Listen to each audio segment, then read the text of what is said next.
Ana Kasparian has said on Twitter that she thinks the reason that we can blame for these vicious wildfires in California is Democrats giving public funding to homeless organizations. She posted a tweet in response to a tweet from, I believe, More Perfect Union that was saying that there's a couple billionaires in California that essentially bought up all of the water. And I'm putting that on screen.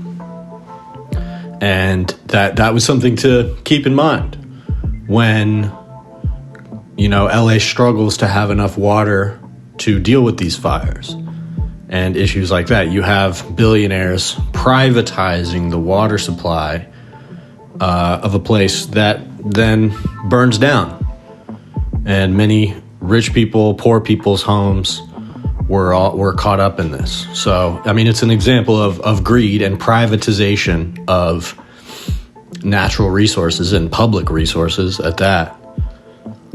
And, the fact that distributing things efficiently via capitalism to maximize profit for shareholders doesn't exactly lead to the safest and most secure society, which LA should certainly be an example of, given that it's probably one of the richest cities in the entire world.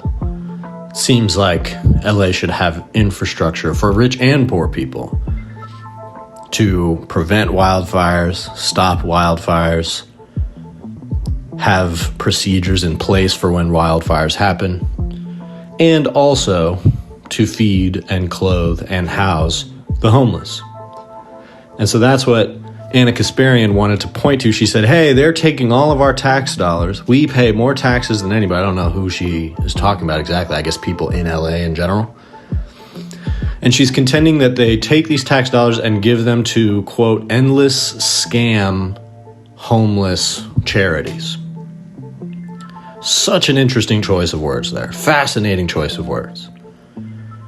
She says it as though that's something that she has addressed in the past, and I think she has. I think I've heard her mention this before, that the homeless organizations in Los Angeles are scams and they don't work. It's one thing to say they don't work. It's another thing to say that they're a scam. That's a very interesting accusation. And it's also very interesting to me that in this tweet, which it's a real Hail Mary. She really threw it out there. She clearly wants to turn the narrative away from corporate greed, fossil fuel executive greed, the greed of capitalism in general, leading to a much less safe, much less stable environment. She wants to turn the narrative away from that to homeless organizations and homeless people in general and public funding going towards homeless people. To me, that seems to be what Ana Kasparian is taking issue with here. And if she's making the assertion that these organizations are scams, not only does she not provide any evidence of that, she doesn't mention anything in particular. And that just seems like an odd choice to me. Why are you tweeting this out? She was pretty specific about other things that she said, like the language that she chose to use about this, but she doesn't point to anything in particular. So, me as a viewer that doesn't know what she's talking about, how am I supposed to look up more about these evil homeless scam organizations? And so there's a conversation to be had about that, about how is the money used in organizations that are meant to house, feed, and clothe homeless people? Is it used in the most efficient way? Anna made a point about how, that's what she said. She said, we pay more than anybody and there's homeless people everywhere. And so it goes further in painting this narrative that Ana Kasparian has been painting of, LA and I guess New York as, filled with this scourge of homeless people and drug addicts and violence.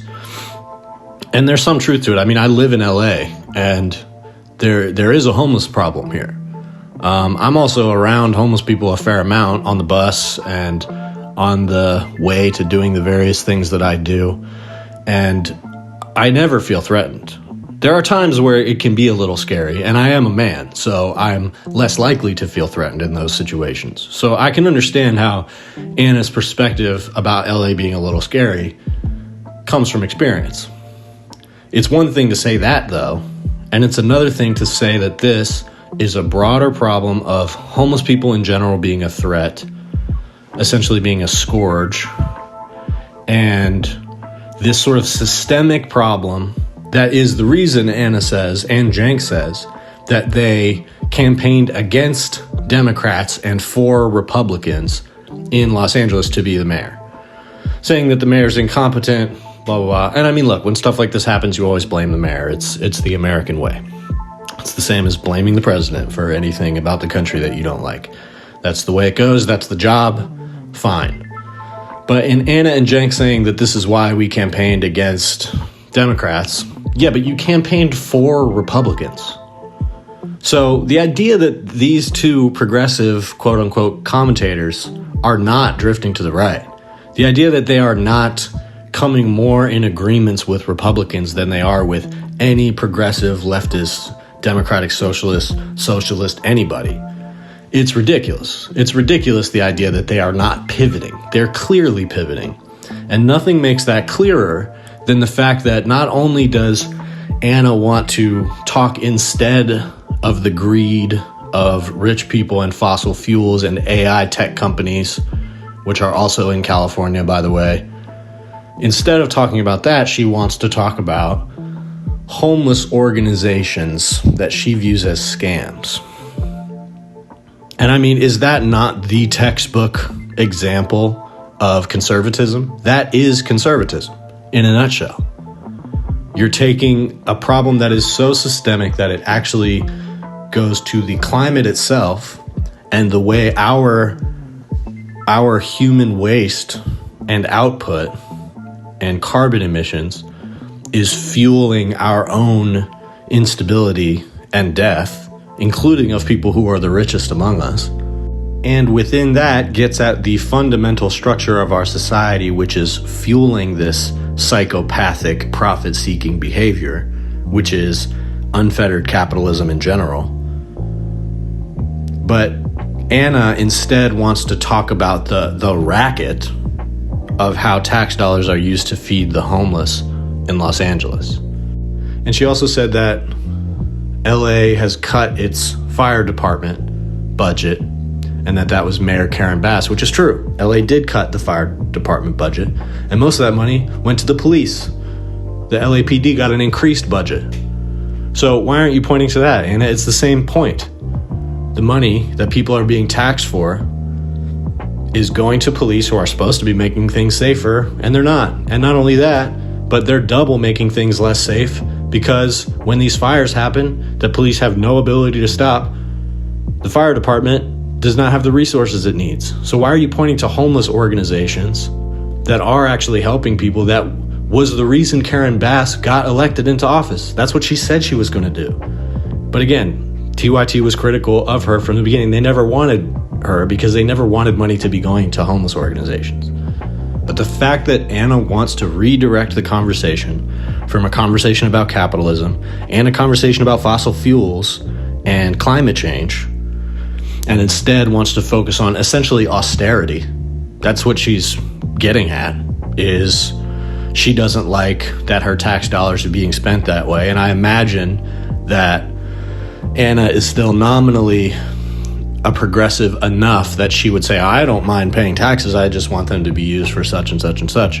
But that's part of the game, is that you don't always have control of that. We want government organizations that use our tax dollars efficiently, and it's not wrong to demand that of them. But in a situation like this, a crisis like this that is fueled by climate conditions that are also fueled by our own behavior, it doesn't strike me that austerity of how we're using tax dollars to feed the homeless and help the homeless is the right place to focus our attention. Matt Leck at the Majority Report has mentioned a few times that where you put your focus as a commentator says everything about what your priorities are, because there's an infinite amount of things going on at any given time. There's an infinite amount of angles to any story. And so what you choose to talk to people about and how you choose to talk to them about it is important. And I want to move on to the next thing that Ana said, which in response to somebody commenting to her that if she doesn't like it in LA, she should move. She says, I was born in LA. I don't run from problems. I want to run the scum out of this state. Run the scum out of this state. What an incredibly venomous, just dripping with venom choice of words there. And I mean, what does that sound like? I want to run the scum out of the state. That sounds like something Donald Trump would say. And what exactly is she talking about there? This was in a thread where she had just, the two sort of villains of the story were the scourge of homeless people in Los Angeles and Democrats who are supposedly running scams, I guess, instead of helping those people or instead of sending them to concentration camps like she and Cenk seem to want. So she's saying, again, using the very vague and sort of suggestive language that people like Donald Trump tend to use, she's saying that the Democrats who run the state and ostensibly the homeless people that those Democrats are, I guess in her mind, purposely failing to help, these are scum that she wants to run out of the state. She's talking about Democratic elected officials in California and saying she wants to run this scum out of the state. And again, I'm not a fan of Democrats in general. California Democrats are some of the most out of touch in the country. So criticizing them harshly is not something in principle I'm against. But when you use the words, run the scum out of this, I don't know. That's just such a fascinating choice of words. And, you know, what it reminds me of is, I've mentioned on this channel before that, you know, Ana and Cenk's sort of pivot to the right here, it looks a lot like other pivots to the right that we've seen. People like Jimmy Dore, or even Glenn Greenwald, which wasn't an example that I used before, but I think he is a good example. And the comparison that I want to draw here is the way that these people talk. The thing that turns me off about these people first, before the even the commentary really gets to me, or before I become fully convinced that this is someone whose mind has been changed principally, the thing I always notice first is the way the language changes. And the way the language they use starts to become this twisted, gnarled, sort of just dripping with hate, seething hatred. And it is the kind of thing that you read on the right a lot, even going back a century or more. You know, the way that right-wing reactionaries and fascists talk about communism, talk about cultural Bolshevism, talk about gay people, talk about other races, you know, or anybody who is the boogeyman of that particular fascist flashpoint. It has this same vibe of just being the nastiest thing that you could think of to say. It really does feel like that. It feels like they're sitting there trying to concoct the most venomous thing, especially on Twitter. You see it. You see, in this short amount of words that you have, and now they've increased the limit, and I believe Ana pays for Twitter, or was gifted an official membership, so she has more words, and she used those words in this recent post. But even still, in the format of Twitter, you can see this sort of condensed version of the way people speak, and that's where you get this incredibly gnarled type of rhetoric that just feels like it's meant to stir people up and make people angry, make people outraged, and to communicate this hatefulness, this seething anger. Jimmy Dore definitely does this. Glenn Greenwald definitely does this. I followed Glenn Greenwald on Twitter at one point, and I stopped because every tweet tweet that I read of his, I might not have even followed him. He might have just been somebody that I saw on the timeline often. But every tweet that I read of his became this, not just like sort of seething, frothing at the mouth, sort of like hatred at the hypocrisy and the people who just, they say this and then but it's always Democrats. It's this seething hatred towards Democrats. And again, look, not a fan of Democrats. It's fine if you want to go after Democrats. I'm cool with that. But there's a certain rhetorical technique that I notice that only seems to serve the function of creating visceral anger at Democratic leadership specifically. And again, Cenk and Anna are a good example of this because they're actively praising and supporting Republicans and the Republican counterpart to the mayor that they are now criticizing. So when leftists are criticizing Mayor Adams in New York, they're not doing it from a perspective of like, we'd be better off with a Republican in here. Get Rudy Giuliani back in here. You know, that's not the angle there. You can criticize Eric Adams and you can criticize Karen Bass without making it this like seething screed. She said, I want to run the scum out of this state. Who says things like that? That's an insane thing to say.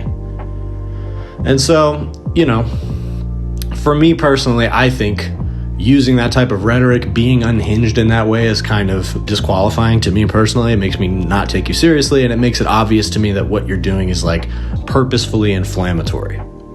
And so I would like to think that that type of rhetoric is disqualifying in general and makes the general public not take people seriously, except that's the kind of rhetoric that runs America right now. And I genuinely think that that's why Cenk and Anna are doing it, is because they're adopting a more Trumpian form of politics. Whether they are doing that just because they want to make money from Trump audiences or because they think it's an actual way to make wins in Trump's America, that's to be debated. But again, the more I see from Anna, the more I see from Cenk, the more it just seems like they are trying to tack themselves to any right-wing angle they can.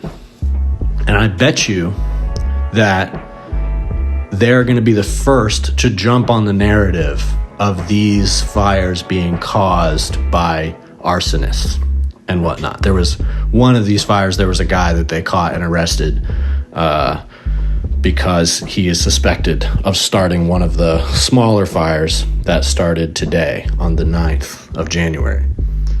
They arrested this guy. Some people are saying he's a terrorist. I'm already seeing speculation about that. And I promise you, Anna and Cenk are going to be right out front talking about that. Why?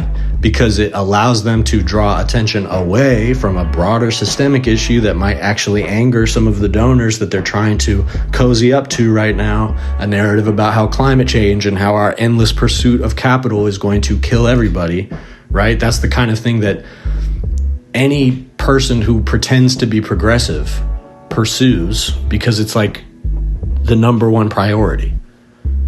And yet, Cenk and Anna would rather focus on made-up Venezuelan gangs and, you know, scam organizations run by the scum and running them out of town. These are the kind of narratives and angles that they're going with. And so I think they're going to be the first to scapegoat immigrants, homeless people, secret radical Antifa terrorists, whoever the narrative, you know, coalesces around being responsible for these fires, and instead of capitalism and fossil fuel executives, that's who they're going to go after. Why? Because it's easier. It's easier to get people riled up about that. People are sick of hearing about how the rich are the cause of all this. We all know that. All the Republicans know it too. They're just sick of hearing it. They're bored of that. So it's more fun to imagine a radical group of underground terrorists who are setting fires because they want to bring America down. But the truth is, we've created a climate where even if people are doing that, we've dug our own grave, because all you got to do is set one tree on fire, and next thing you know, half of Los Angeles is burning. That's an exaggeration. But the point remains that the reason we're in this situation is because we are changing the climate for the worse. We are making the earth less habitable for ourselves And people like Cenk and Ana want to use what's left of their progressive credibility to take your attention away from that because they know there's money to be made in that niche. Mic drop.